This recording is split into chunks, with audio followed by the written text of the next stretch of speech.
Bonjour. C'est bon. Bonjour.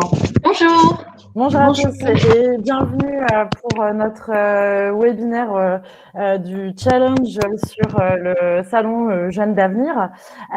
Nous sommes assez nombreux, effectivement, en fait, aujourd'hui. Je vais juste vous présenter les participants. Donc, c'est vrai que notre thématique, c'est oser l'alternance, avantages et retours d'expérience. Donc, c'est vrai que nous avons la chance d'être nombreux et d'avoir en tout cas l'ensemble du processus des personnes qui interviennent en fait dans l'apprentissage ou dans les contrats de professionnalisation et donc l'alternance pour pouvoir en tout cas répondre à l'ensemble de vos questions. Alors tout de suite, pour bien comprendre la marche à suivre, nous on ne vous voit pas, donc vous nous voyez, mais nous on ne vous voit pas. Vous pouvez néanmoins en fait poser toutes vos questions, soit dans le chat, soit en fait sur les questions qui sont à votre disposition. Donc on essaiera d'y répondre et d'y faire attention en fait au fur et à mesure. Tout de suite, je vais vous présenter un petit peu nos intervenants. Donc, nous avons, et je vais me présenter aussi parce que ça sera peut-être plus simple pour qu'on puisse se comprendre. Donc, moi, je suis Marie-Line Humé, je suis déléguée régionale d'un opérateur de compétences, donc qui s'appelle l'AFDAS, qui a comme mission en tout cas de développer l'alternance et tout ce qui est accompagnement et rapport de proximité en fait au niveau des entreprises. On est l'opérateur de compétences des métiers de la culture, des industries créatives, des médias, de la communication, des télécommunications, du sport, du tourisme, des loisirs et du divertissement. Donc, ça fait beaucoup de monde, effectivement, 44 branches professionnelles réparties en 15 secteurs. Donc là, nous sommes au niveau des Hauts-de-France. Et donc, nos intervenants du jour, que je remercie en fait pour leur participation, on a un représentant des employeurs, donc Alexandre Pecoraro, qui se présentera en fait au niveau de son entreprise et au niveau d'un groupement d'employeurs des métiers du sport et de l'animation. Nous avons aussi donc Christelle Guichard qui représente en tout cas un centre de formation pour apprentis qui est le CFA académique qui représente tout ce qui est formation par apprentissage au niveau de l'éducation nationale, donc un gros CFA. Et Christelle a l'habitude d'accompagner notamment les jeunes, d'accompagner les familles, les jeunes pour trouver un contrat d'apprentissage. Elle sera là effectivement pour donner de bons conseils, je pense, en cette période de recrutement. Je remercie aussi Mathis Zabata, qui est assistant RH et qui est lui-même en fait alternant en contrat de professionnalisation pour le groupe Secom. Il vous expliquera un petit peu son parcours et puis ses ressentis d'alternant. Et enfin, Florence Mazin, en fait, qui est ma collègue, qui est conseillère emploi formation experte et qui a l'habitude tous les jours d'être en contact avec des recruteurs, avec des entreprises et qui accompagne aussi les entreprises dans la recherche, en tout cas, de compétences et de recrutement. Voilà. Donc, je vais commencer tout de suite. Et bien, merci, bonjour à tous en tout cas. Voilà, un petit défi, comme on parlait de challenge. Je vais commencer par un petit pitch, en fait, c'est possible, mais mettre au défi en fait deux de mes intervenantes. Et je vais commencer donc par Florence, parce qu'on parle d'alternance, et donc dans l'alternance, il y a bien deux contrats. Le contrat de professionnalisation et le contrat d'apprentissage. Voilà, en 2 minutes, Florence, est-ce que tu pourrais nous faire un petit pitch et nous présenter les grandes lignes du contrat de professionnalisation ? Bien sûr, bonjour à tous. Donc, le contrat de professionnalisation est en effet une des formules d'alternance qui existent aujourd'hui. C'est un contrat de travail, ça c'est vraiment important de le souligner, qui va permettre à un employeur en effet d'embaucher un jeune et donc pour vous d'intégrer une entreprise tout en poursuivant vos études. Ces contrats de travail, comme contrat de travail, ça veut dire rémunération, qui sera un pourcentage du SMIC en fonction de votre âge, puisque le contrat de professionnalisation, en effet, il est éligible, en tout cas, il est accessible pour les jeunes de 16 à 25 ans, mais également pour les demandeurs d'emploi inscrits à Pôle emploi de plus de 26 ans. Ça veut dire qu'à partir du moment où il y a demandeurs d'emploi, on n'a plus de limite d'âge. On va être sur des contrats de travail soit à durée déterminée, soit à durée indéterminée également. Sur des périodes de formation entre 6 mois et 1 an en général, avec quelques dérogations pour aller au-delà.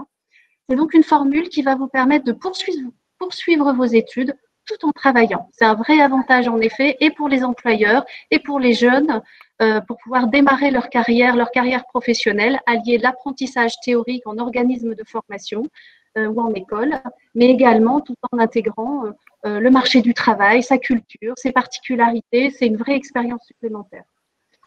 La formation, elle peut être diplômante, bien entendu, mais pas uniquement. Et c'est la vraie particularité du contrat de professionnalisation, puisqu'à l'intérieur, on pourra en effet retrouver des formations qui ne sont pas uniquement diplômantes et qui sont même réalisées vraiment sur mesure par rapport aux missions que l'employeur va vous confier. Une de mes missions à moi, en effet, au quotidien, c'est par rapport à un besoin d'un employeur qui a un souhait de recrutement, c'est de construire en effet le parcours de formation qui sera le plus adapté aux missions qu'il va vous confier. Alors, cette formation, elle est en alternance, partie théorique en école et partie pratique dans l'entreprise, et sera nommé un tuteur également. On ne vous lâche pas dans la nature. Il y a vraiment quelqu'un au sein de l'entreprise qui va vous accompagner, qui fera le relais avec l'organisme de formation notamment. Ce que je peux vous dire également en termes de particularité, c'est que ces contrats, on verra sur l'apprentissage, c'est la même chose. Le contrat de professionnalisation, c'est que la formation, elle va être financée en partie ou intégralement par l'AFDAS, donc par les OPCO. On va prendre en charge en effet le coût pédagogique de la formation et la rémunération est à la charge de l'employé. Voilà ce que je peux vous dire pour l'instant du contrat de professionnalisation. Bon, super, merci. Exercice réussi en tout cas pour Florence. Et maintenant, je vais laisser la parole à Christelle qui va nous donner voilà, les grandes données, son pitch à son tour du contrat d'apprentissage. Merci, c'est à toi. Alors, bonjour à tous. En fait, oui, le contrat d'apprentissage, là, par contre, c'est de 16 à 30 ans avec une dérogation du travailleur handicapé ou si vous avez le projet d'une création d'entreprise. Après, le CF Academy propose des formations donc des formations diplômantes qui sont proposées également en statut scolaire. Donc, le contrat d'apprentissage, tout comme le contrat de pro, en fait, c'est un contrat d'entreprise, un centre de formation et on va dire, le futur apprenti. Il y a plus de 450 formations de Dunkerque à Maubeuge, donc vraiment sur toute la région Hauts-de-France.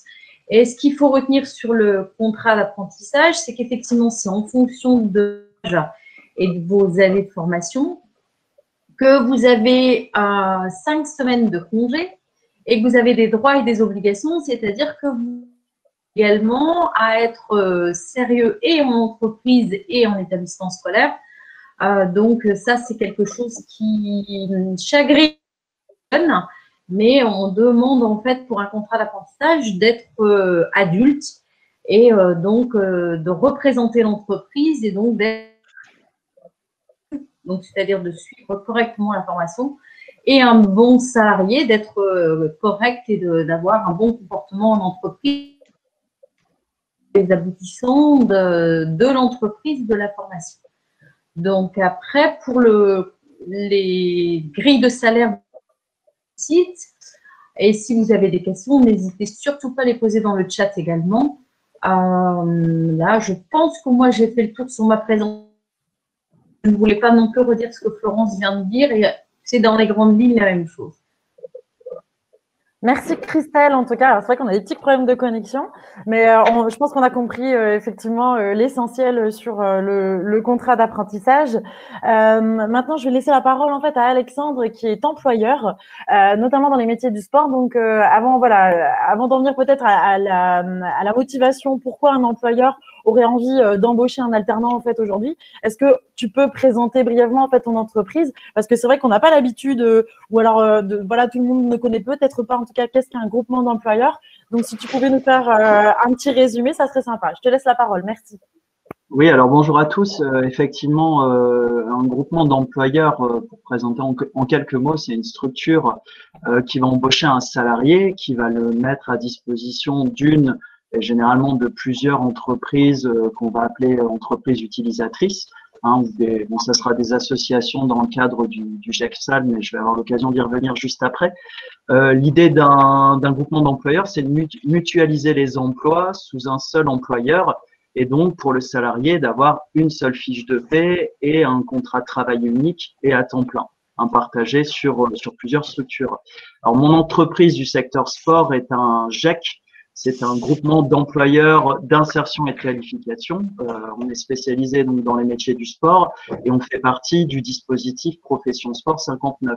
Alors, notre métier, c'est d'accompagner des structures utilisatrices, principalement des clubs de sport, des comités, des ligues sportives, et de les aider dans la gestion administrative et RH de leurs emplois, hein, et surtout la professionnalisation de leurs salariés. À ce titre, on va s'appuyer sur des contrats aidés. Alors, c'est pas le thème aujourd'hui, mais on travaille avec le Pôle emploi et les parcours emploi compétences et les contrats qui nous intéressent donc aujourd'hui, les contrats d'apprentissage et contrats de professionnalisation, hein, qui se développent de plus en plus et aussi dans notre secteur d'activité et qui présentent l'avantage de proposer des formations en alternance.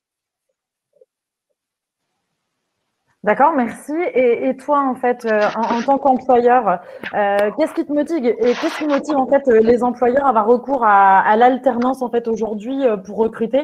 Je tiens juste à signaler en fait que voilà, on sait tous, hein, voilà, que nous sommes tous dans une crise sanitaire et que malgré tout aujourd'hui l'emploi au niveau de l'alternance est plutôt bon et plutôt en croissance, contrairement à ce que peut-être on pourrait y penser, et notamment en fait chez vous depuis l'année dernière, si je ne me trompe pas, Alexandre, vous avez dû doubler en fait votre nombre de contrats d'apprentissage, et donc voilà, vous êtes à bientôt une centaine en fait aujourd'hui de contrats recrutés, j'ai envie de dire voilà, par an, et donc voilà, pourquoi en fait vous faites appel à l'alternance et pourquoi aussi les employeurs avec qui tu es en relation en fait régulièrement aussi se lancent dans l'alternance et dans l'apprentissage? Alors effectivement, il y a plusieurs raisons aujourd'hui qui poussent les employeurs à utiliser l'apprentissage. Je dirais les grands avantages que vont présenter aujourd'hui les contrats en apprentissage, c'est que on va avoir quelqu'un qui va se former tout en étant disponible pour l'entreprise ou l'association dans notre cas. L'alternant, lui, il a un sentiment d'appartenance à l'entreprise, il est salarié au même titre qu'un autre salarié, hein, contrairement au statut parfois plus compliqué qu'occupe un étudiant de la voie classique qui va juste venir effectuer un stage en entreprise. Hein, là, c'est différent. Là, on met vraiment le pied dans l'entreprise, dans le monde du travail, hein, et on n'est pas un simple étudiant lambda qui vient uniquement faire un stage. Il y a d'autres avantages aussi en tant qu'apprenti. Pour l'apprenti, quand on est apprenti, on acquiert de l'expérience. On se forme aux spécificités d'une structure et on va pouvoir donner envie à la structure de miser sur soi et pourquoi pas pérenniser son poste à terme. Je dirais autre point, il y a tout un tas d'avantages, hein, pour les entreprises qui recrutent des alternants aujourd'hui. Il y a des avantages financiers avec les exonérations de charges sociales. Il y a la prise en charge, on en parlait tout à l'heure, du coût de la formation. Hein, il faut savoir qu'une formation dans les métiers du sport aujourd'hui, un BPGEPS, un DEGEPS, ça coûte aujourd'hui entre 7 et 10 000 euros. Hein, donc, quand on est en contrat d'apprentissage, on a un financement intégral de la formation. Hein, et puis, on a aussi toutes les autres aides, des aides incitatives de l'État qui viennent aussi booster le tout. Hein, je parle des aides à l'embauche mises en place par l'État, hein, mais c'est un point qui va être développé, je pense, par la suite. Et puis, on a aussi des spécificités, nous, dans le sport, où on peut aller chercher pour nos employeurs des aides complémentaires avec des dispositifs, par exemple l'ANS, l'Agence nationale du sport, qui vient, en plus des aides de l'État, apporter des aides complémentaires qui diminuent pour les associations le flux de l'emploi. Hein, donc, voilà pour reprendre les principaux avantages de l'alternance pour les employeurs et pour les alternants. Super, merci. Donc c'est vrai qu'on voit que c'est un dispositif en fait qui fonctionne et qui fonctionne de mieux en mieux. Même pendant cette crise, moi je fais quand même, je tiens aussi à souligner, hein, que l'ensemble en fait des CFA, des centres de formation pour apprentis, ont toujours maintenu, en tout cas mettre toutes les conditions aussi pour maintenir en fait les conditions de formation, les conditions pédagogiques, de la formation en fait à distance. Et c'est vrai que nous, en tout cas, les OPCO au niveau de l'AFDAS, nous poursuivons en fait ce financement. Hein, Alexandre le rappelait, 10 000 euros à peu près, hein, sur ce type de contrat BPGEPS ou DGEPS dans les métiers du sport. Nous maintenons effectivement et le financement. Et c'est vrai que le rôle du CFA est de maintenir aussi cette continuité pédagogique, c'est adapté et c'est s'est adapté voilà, pendant cette crise. Du coup, j'en viens à toi, en fait, Florence. Voilà, je viens de parler voilà, de cette crise Covid, mais c'est vrai que au-delà de ça, en fait, les résultats sont vraiment bons hein, au niveau national. Voilà, on enregistre en tout cas une croissance exceptionnelle des contrats d'apprentissage, hein, dépassant la barre des 500 000 en tout cas cette année si on ajoute les employeurs du privé et les employeurs du public. Toi qui es toujours en permanence, voilà, avec les entreprises, Florence, tu dois voilà aussi parler aussi d'alternance, de recrutement. Ça peut être aussi des choses qui sont pas toujours. On a aussi des nouveaux employeurs. On a voilà besoin de faire un petit peu plus découvrir les métiers en alternance. Est-ce que tu peux nous en dire un petit peu plus sur les motivations aujourd'hui en fait des employeurs et quels sont les dispositifs Alexandre l'évoquait, qui peuvent aider financièrement les employeurs. C'est vrai que les jeunes aujourd'hui peuvent en tout cas mettre en avant ce type d'aide pour pouvoir les aider dans leur recherche. Oui, exactement. Alors, c'est vrai que juste pour donner un chiffre, hein, à l'AFDAS, en 2020, il y a eu une augmentation de 54% en Hauts-de-France juste sur les contrats d'apprentissage. Donc, c'est vrai qu'on a vu de nouveaux employeurs.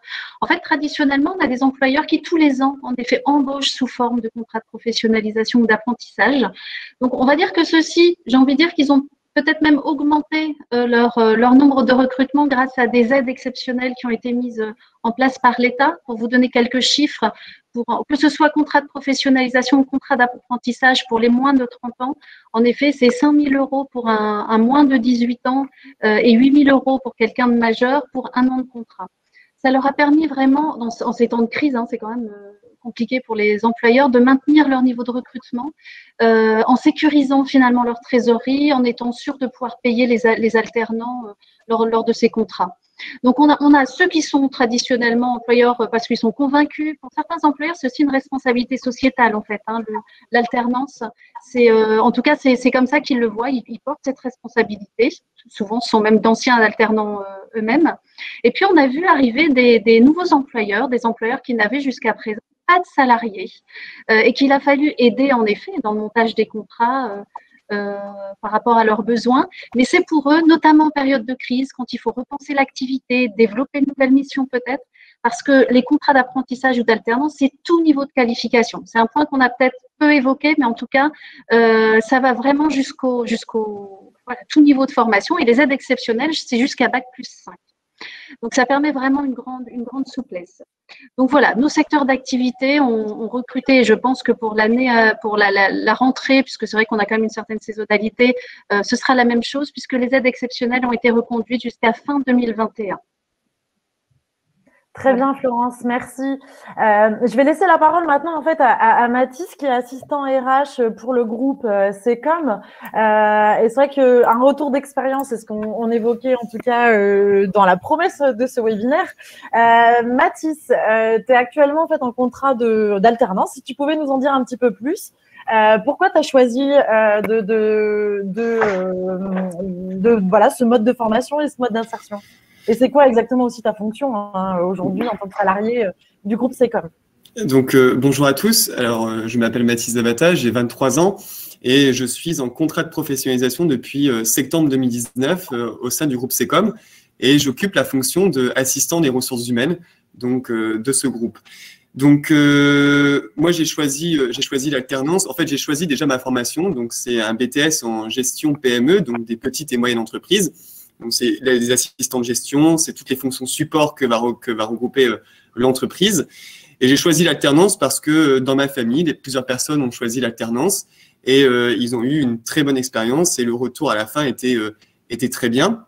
Donc, moi, je suis au groupe SECOM. Donc, le groupe SECOM, c'est un groupe un peu original quand même parce que c'est un groupe audiovisuel. C'est le dernier groupe audiovisuel indépendant en France. Donc, on a plusieurs chaînes de télévision. On a Mélodie, Maïzen, Muséum. Un peu plus connu, BFM Grand Lille et BFM Grand Littoral. On a également des stations de radio.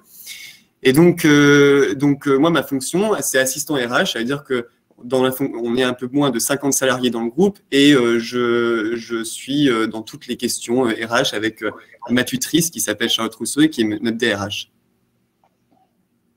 Très bien. Et donc, merci en tout cas, Mathis.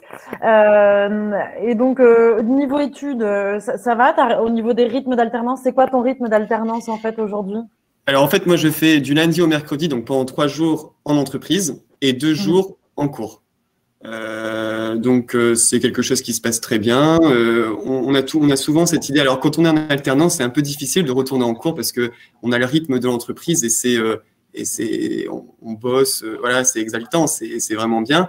Et donc voilà, c'est 3 jours en entreprise et 2 jours en alternance, 2 jours en formation, excusez-moi.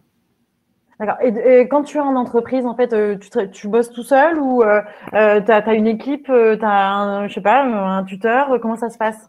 Alors en fait, dans le groupe, donc on a plusieurs sociétés. Moi, je fais partie de la holding, qui est la société mère, qui regroupe toutes les fonctions de support de l'entreprise. Donc, on va retrouver les ressources humaines, on va retrouver la partie finance, comptabilité, le juridique, la technique.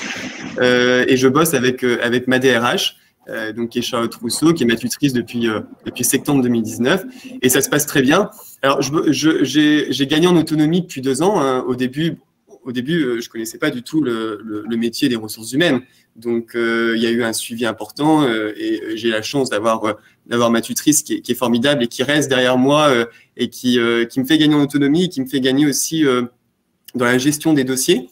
Donc, et puis, j'ai des collaborateurs des collègues dans cette holding qui sont aussi très bien présents pour moi. Et puis, les autres collaborateurs après dans le groupe, parce que quand on est dans la fonction des ressources humaines, on est amené à travailler avec l'ensemble des collaborateurs, même s'ils n'occupent pas la même fonction que nous, même s'ils ne sont pas dans le même domaine que nous, on peut travailler avec eux. D'accord, super. Donc, c'est vrai qu'on voit au regard de ton témoignage on parlait tout à l'heure de salariés. On voit bien en fait que c'est sur des vraies missions avec des vraies attentes et réponses en tout cas à des problématiques en fait d'entreprise où tu es vraiment pris à part entière en tant que membre de l'équipe et salarié de l'entreprise. C'est ça en fait. C'est vraiment, si on regarde mon contrat, on voit juste contrat de professionnalisation, mais quand on est intégré dans l'entreprise, ça prend quelques temps parce que vous devez apprendre à connaître vos collègues, mais au bout de quelques semaines, on est un salarié à part entière. Notre fonction, on est même en formation. Moi, je suis au lycée Gaston Berger en BTS. On n'est plus nos formateurs, c'est plus des professeurs, mais des formateurs. Et on ne nous considère plus comme étudiants ou comme élèves. On nous considère comme on nous donne la qualité de salarié. D'accord, merci. Justement, comme on parlait en fait de Gaston Berger, de la partie en fait CFA, Christelle, toi tous les jours en fait t'accompagnes des jeunes pendant leur contrat ou aussi pendant leur recrutement et leur recherche. Si tu avais quelques conseils en tout cas à donner aux jeunes qui nous regardent en fait aujourd'hui, tu leur dirais quoi en fait pour trouver un contrat d'apprentissage? Alors de soigner le CV parce que c'est le premier pas vers l'entreprise et c'est dommage d'avoir une superbe lettre mais cousue de faute, d'avoir un joli CV mais avec un manque d'informations. Et je précise toujours qu'il ne faut pas oublier dans la lettre de motivation d'expliquer que l'entreprise vous paye et vous finance votre formation. Et donc, vous, il faut aussi montrer que vous êtes une plus-value, pouvoir intégrer l'entreprise et vous allez leur apporter ce que vous allez apprendre en cours pendant les 2 ans ou les 3 ans de votre formation. Et on oublie un peu, ça joue un contrat de professionnalisation ou l'alternance en général. C'est vraiment, moi, je pars du principe que c'est du gagnant-gagnant. L'apprenti va apprendre en entreprise et en cours et l'entreprise va pouvoir également donner des missions en adéquation avec les cours. On oublie un peu trop souvent dans la lettre. Et le CV, surtout, faites très attention à tout ce qui est faute et mise en page parce que c'est dommage et pas exploitable et qu'on a peur d'envoyer à l'entreprise parce qu'il n'est pas bien ficelé. Et donc, je pense que c'est le premier coup d'œil qui est important sur la première bonne impression. Donc, soignez bien ces 2 premiers documents qui sont votre première entrée en matière, un premier contact avec l'entreprise. Très bien, merci Christelle. Et du coup, ça me fait penser, Mathis, comment tu as trouvé ton contrat? Alors, moi, j'ai envoyé, c'était en août 2019, j'ai envoyé mon CV, ma lettre de motivation par voie postale. et à 2 entreprises. Et j'ai eu la chance, j'avais pas fait plus, mais j'ai eu la chance d'avoir un entretien aux 2 entreprises et d'être accepté dans les 2 entreprises. Et comme j'étais assez fan, et puis je trouvais que c'était un concept original quand même. On n'a pas beaucoup d'entreprises audiovisuelles en France, déjà dans les Hauts-de-France. Et donc, mon choix s'est porté vraiment vers le groupe Secom. Et je voudrais ajouter à ce qu'a dit Christelle, en étant dans les ressources humaines, c'est vrai que je vois beaucoup de CV, beaucoup de lettres de motivation. Et nous, on a beaucoup d'alternants parce qu'on a une école ici de journalisme. Et c'est surtout aussi de vraiment personnaliser la lettre de motivation, qu'elle soit vraiment que quand la personne lit votre lettre de motivation, elle se sente concernée. Et voilà, il ne faut pas trop en mettre dans le CV, il faut vraiment aller au but, vraiment expliquer ce que vous pouvez apporter à l'entreprise, et c'est ce qui est le principal. Oui, et surtout pas perdre la volonté. Il ne faut pas se décourager dès les premières lettres s'il n'y a pas de retour ou autre. Et puis aussi, moi, j'ai envie de rajouter aussi qu'aujourd'hui, on recrute via les réseaux sociaux professionnels. Je pourrais citer LinkedIn, mais on peut en citer d'autres aussi. Mais c'est important, voilà, de travailler aussi sur sa mise en avant d'atouts et de compétences. Et même si on n'a pas beaucoup d'expérience en fait aujourd'hui, il y a quand même des choses en tout cas ou des compétences transversales que peut-être vous avez développées en fait ailleurs, vous pouvez mettre en avant. L'apprentissage justement ou l'alternance vous permettra d'acquérir cette expérience. Juste pour faire un petit aparté, Florence, c'est vrai qu'on parle beaucoup des jeunes, mais le contrat d'apprentissage et puis on en a parlé en fait au niveau du contrat pro est aussi en fait ouvert dans certains cas sans limite d'âge. Juste pour rappel, est-ce que tu peux nous en dire plus? Oui, rapidement, le contrat d'apprentissage, Christelle l'a ébauché tout à l'heure, mais c'est vrai que pour les personnes qui ont une reconnaissance travailleur handicapé, en tout cas qui bénéficient de l'allocation adulte handicapé, il y a une possibilité d'accès également au contrat d'apprentissage sans limite d'âge et avec un accompagnement et par le CFA et par l'AFDAS, en tout cas par l'OPCO. Donc ça, c'est intéressant. On a également des durées. Normalement, le contrat, c'est 3 ans, mais ça peut aller au-delà jusqu'à 4 ans et parce qu'on représente le sport pour les sportifs de haut niveau, en effet, qui ont besoin d'un temps un petit peu plus long compte tenu des entraînements, etc. Donc, il y a ces possibilités, en effet, également. Très bien, merci. J'ai envie de poser la question. En fait à Mathis. Comment tu vois l'avenir et si tu as quelques conseils en tout cas à donner à certains jeunes qui se posent des questions là aujourd'hui sur l'alternance, sur l'apprentissage, tu leur dirais quoi? Alors, moi, comment je vois l'avenir? Moi, j'ai eu la chance de faire 2 années et je souhaite après continuer en licence. Et alors, l'année prochaine, je rentre dans une licence et je peux continuer dans la même entreprise. Et par la suite, après, intégrer vraiment un master et me spécialiser vraiment dans les ressources humaines. Je pense que l'alternance, c'est vraiment l'avenir. Il y a beaucoup de masters aujourd'hui, par exemple, en ressources humaines qui ne se font plus en initiale, mais qui se font en alternance.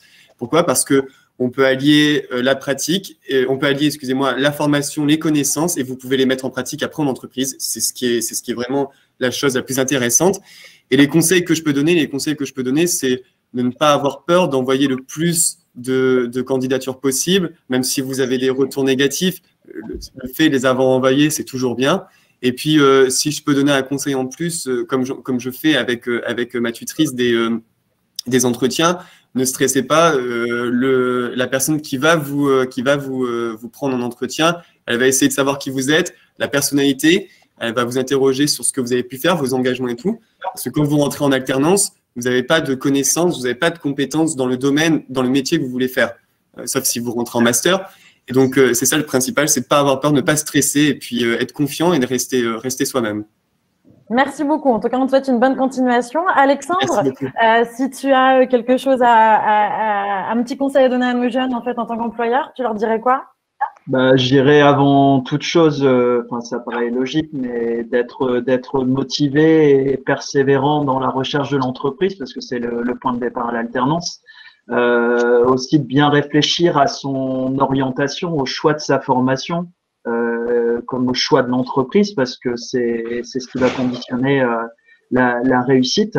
Et puis une fois en poste, que l'alternant soit curieux, qu'il soit force de proposition, et qu'il arrive à se rendre indispensable pour que l'entreprise ait envie de le conserver, de le pérenniser une fois que le contrat d'apprentissage ou de professionnalisation va être terminé. C'est les petits conseils qui sont du bon sens, hein, mais très bien. Merci en tout cas. Florence, peut-être? Juste un dernier petit conseil, c'est d'élargir vos champs de recherche. On a tendance à aller vers les entreprises les plus connues, voire les plus grosses.